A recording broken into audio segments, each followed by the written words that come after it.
ॾिनो वियो आहे उनखे मुकमल तौर ते मोट मिली आहे। हैदराबाद में हिन वक़्त ताईं कारोबार ऐं ट्रांसपोर्ट मुकमल तौर ते बंदि आहिनि। असां हिन महिल हैदराबाद जे मसरूफ़ तरीन जेको इलाइक़ो आहे हैदर चौक वारो इलाइक़ो असां उते मौजूदु आहियूं, जिते तव्हां मुंहिंजे पस मंज़र में ॾिसी सघो था त या त जेके एहतिजाज कंदड़ कारकुन आहिनि जेके कॉम्प्रेस जा ॻवाण आहिनि उहे मौजूदु आहिनि, या जेको आहे हिते तव्हांखे पुलिस ॾिसण में ईंदी। इन हवाले सां हिते अयाज़ लतीफ़ अली जो जी अॻवानी में एहतिजाजी मुज़ाहिरो करे धरनो हणी ऐं हिते जेको आहे टायरनि खे ॿाहिरि नहीं वई आहे, छो त अयाज़ लतीफ़ अली जो समेत मुख़्तलिफ़ माण्हुनि सां ॻाल्हि ॿोल कयूं था ऐं उन्हनि खां पुछा कयूं था। अॼु सिंध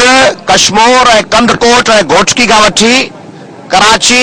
ऐं केटी बंदर ताईं बंदि आहे। नंगर पार कर छाछरे इस्लाम कोट खां वठी वेंदे शहदाद कोट वारह जोई ऐं ड्रगबाला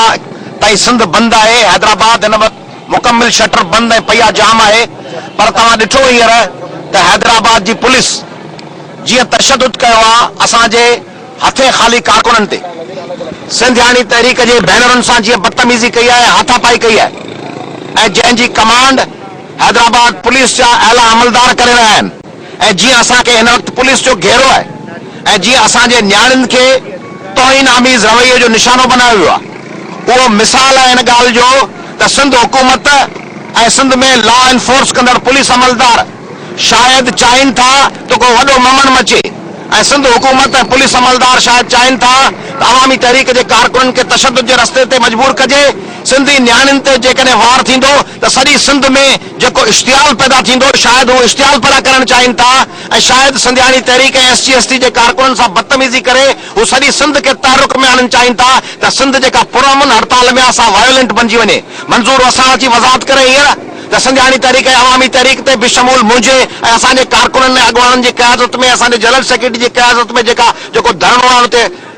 तशदुद छो कयो वियो, ऐं कायम अली शाह वज़ाहत करे मुतालबो थो कयां सदर आसिफ ज़रदारी खां त 20 तरमीम क़ौमी असेंबली में छो पेश थी, उनजी जांच कराए सिंधी क़ौम खे ॿुधायो वञे त सिंध जी वहदत ख़िलाफ़ हिन वार ते पीपुल्स पार्टी जा चूंडियल उम्मीदवार ख़ाली छो आहिनि। ऐं सिंध जे माण्हुनि खे अपील कंदुसि त इश्तिहाल जो जवाबु इश्तिहाल सां न ॾियनि, पुरअमन रहनि, ऐं अॼु सॼी सिंध बंदि रखी इहो पैगाम ॾिनो वञे पाकिस्तान जी इस्टेब्लिशमेंट खे बि ऐं आलमी ताक़तुनि खे बि त असांखे गुंडागर्दी ऐं असांखे ताक़त जो इस्तेमालु ऐं सिंध जी वहदत ते वार बर्दाश्त न आहे। इन खां पोइ बि जेकॾहिं हुकुमरान या जेको आहे उनजी इत्तेहादी जमायतूं जेको हिनखे मोट नथियूं ॾियनि त पोइ वधीक जेको आहे फ़र्द जेका छा स्ट्रेटेजी हूंदी? असांजी स्ट्रेटेजी इहा हूंदी जेका अॼु आहे, यानी असां ते तशदुद कयो वियो, असीं हितां न चुरियासीं। अवामी तहरीक जा कारकुन उहे कोन्हनि, तशदुद कंदा असांखे वठी हलनि, जेल वञण लाइ तयार आहियूं, हली बंदि कनि सभिनी कारकुननि खे, असांखे लाकअप कनि, असीं तयार आहियूं। असांजी स्ट्रेटेजी इहा आहे त जेकॾहिं हिन हड़ताल जे पैगाम खे न सम्झो वियो त सिंध जा समूरा रस्ता ऐं शाहराऊं गैर मुइना मुद्दत ताईं अवामी तहरीक ऐं SPC ऐं सिंध जा नेशनलिस्ट बंदि करे छॾींदा।